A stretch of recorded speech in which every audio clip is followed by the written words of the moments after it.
Temeluk terkejut apabila Menteri Pelancongan menegaskan bakut teh sup tulang babi sebagai makanan warisan negara ini.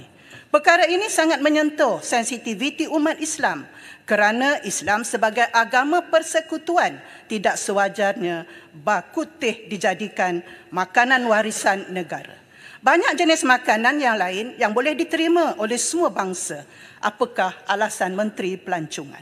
Tuan Sri Yang Di-Pertua, saya juga rasa kecewa dengan kritikan yang dilontarkan oleh seorang pemimpin muda di dalam kerajaan perpaduan berkenaan isu pakuteh yang disenaraikan sebagai makanan warisan oleh Kementerian Pelancongan, Seni dan Budaya.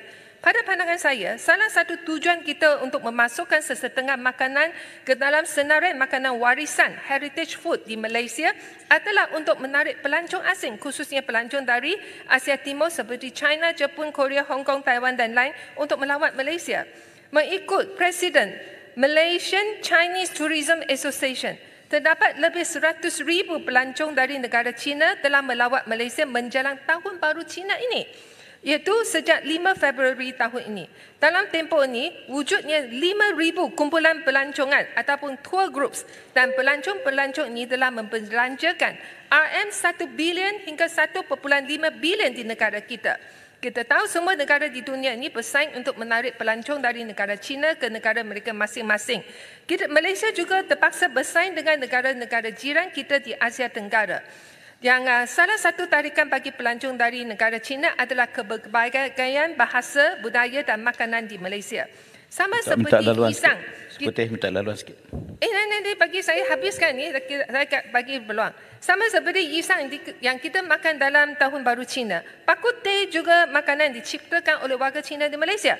Kalau kita tidak membuat tuntutan bahawa pakuteh adalah makanan warisan dicipta oleh warga Malaysia, negara jiran kita akan membuat tuntutan mereka dan pelancong asing tidak akan sedar pakuteh ini adalah makanan yang berasal dari Klang di Malaysia.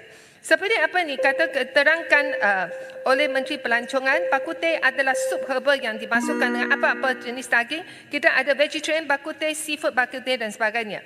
Dan saya ada pula, saya gulung. Saya ingin memuji PAS.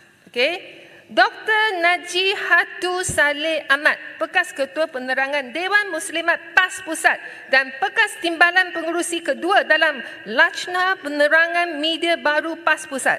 Lajnah Perpaduan Nasional PAS Pusat pernah memperkenalkan pakuteh halal yang dinamakan dengan lamb kuteh yang menggunakan daging kambing dan cik kuteh yang menggunakan daging ayam dalam beberapa pilihan raya kecil pada 6 tahun yang lepas. Saya tak pasti sama ada Yang Berhormat Temeluk pernah menyertai yang Lajnah Penerangan Media oleh Muslimat PAS ini kerana tadi beliau suara lantang dia mengkritik pakuteh dijadikan makanan warisan.